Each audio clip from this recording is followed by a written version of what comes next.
वैशाली आपके साथ और आप देख रहे हैं राष्ट्रीय तक न्यूज। चलिए नजर डालते हैं आज की खबर की ओर।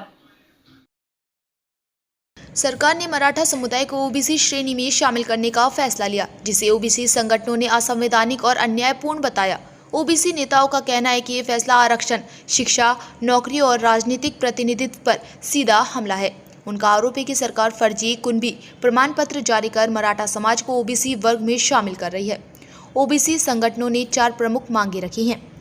काला जीआर रद्द किया जाए, फर्जी प्रमाण पत्रों की जांच हो, जातिवार जनगणना कराई जाए और जनसंख्या के अनुपात में आरक्षण व बजट दिया जाए।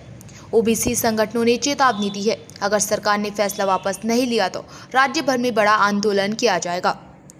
नागपुर से कैलाश सुगंध की रिपोर्ट।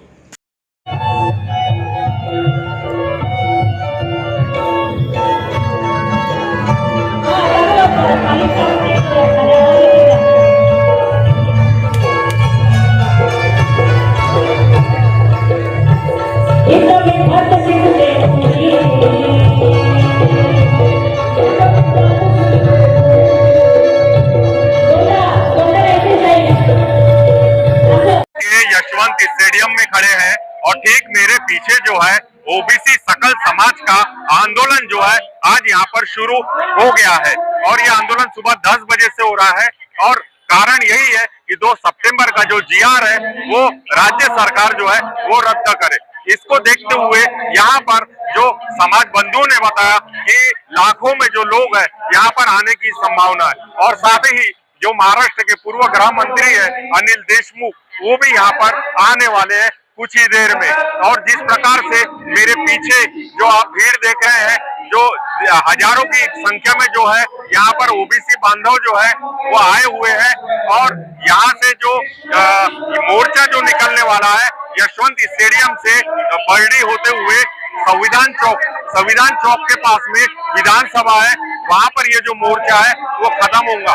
लगभग ये जब लाखों की तादाद में यहाँ पर लोग पहुंचने की संभावना है तो मोर्चे को भी अपने लक्ष्य तक पहुंचने में टाइम लगेगा। जिस प्रकार से मेरे पीछे जो भीड़ है जो देखी जा रही है।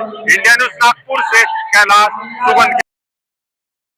आज का जो आंदोलन है, आपका कहना है कि इससे जो नौजवानों को जो रोजगार मिलना चाहिए कैटेगरी के अंतर्गत उससे फर्क पड़ेगा, कैसा फर्क पड़ेगा? हाँ, वो फर्क ऐसे पड़ेगा कि ओबीसी कैटेगरी के पर्सन्स 52% है और हमें आरक्षण 27% है।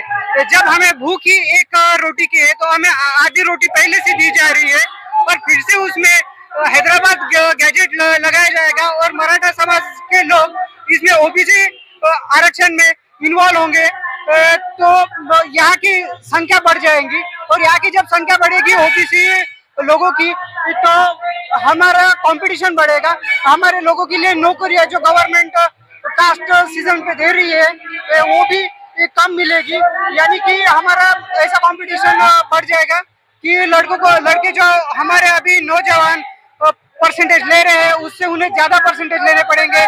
उनके जो भी कॉलेजेस में, स्कूलों में उनके कास्ट पे जो जल्दी उन्हें कास्ट के हिसाब से एडमिशन मिलती है तो वो एडमिशन भी कम मिलेगी क्योंकि वो ज्यादा पॉपुलेशन हो जाएगी तो उन्हें एडमिशन कम मिलेगी। तो ओबीसी समाज के लिए ये 2 सितंबर का जीआर एक काला जीआर है, इसे कैंसिल करना चाहिए, ऐसे हम कहना चाहते हैं।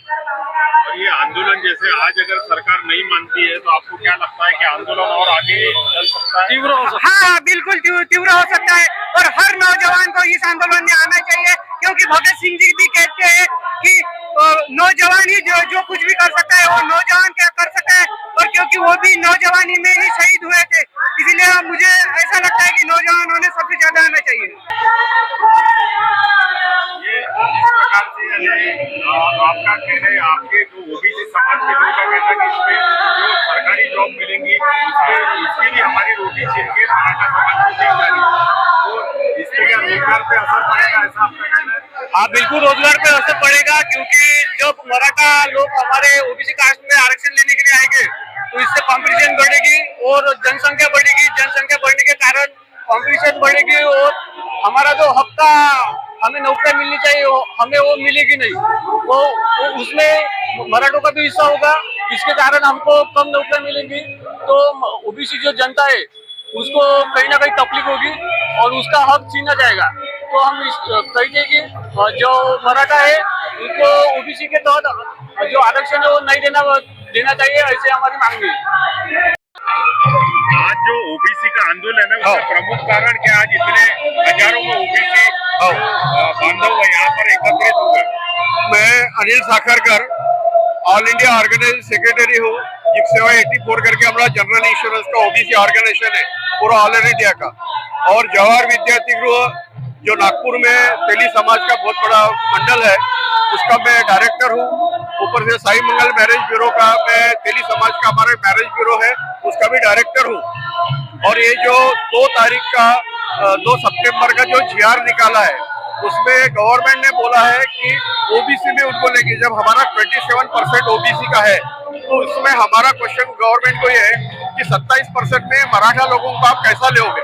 ये सवाल का जवाब हम मांग रहे हैं पिछले 1 महीने से, पर अभी तक हमको गवर्नमेंट की तरफ से कुछ भी हुआ नहीं। पिछले हफ्ते में मुंबई में मीटिंग हुई थी उसमें भी हमको सेटिस्फेक्शन आंसर मिला नहीं। गवर्नमेंट हमको बोलती है कि हम उनको एडजस्ट करेंगे, कैसे करेंगे, क्योंकि 27% जो उनको कोटा मिला है ओबीसी का उसमें मराठा लोग अगर आ गए तो मराठा लोग आने के बाद तो और उसमें कंपटीशन बढ़ जाएगी। तो हमारा सरकार से यही है कि हमको वो समझा है कि 27% में मराठा लोग और हमारे जो ओबीसी है, हमारा तो बोलना है जितनी हमारी संख्या है वो हिसाब से हमको भागीदारी मिलना चाहिए। आज के डेट में पूरे इंडिया में 52% ओबीसी है और वो हिसाब से हमको 27% मिल रहे हैं। अब जाति गणना के हिसाब से हम मांग रहे हैं, गवर्नमेंट वो भी चीज हमारी मान नहीं रही है। जैसा बिहार में हुआ वैसा महाराष्ट्र में नहीं हुआ है। तो हमारा सभी तबकों से यही है कि मराठा लोगों को आप कैसा एडजस्ट करोगे ये सरकार हमको बता दे। एक बार हमको सरकार ने बता दिया कि 27% में मराठा लोग कैसे एडजस्ट होंगे तो हम मान लेंगे। अभी तक कोई भी सेटिस्फैक्टरी आंसर उनकी तरफ से आया नहीं है।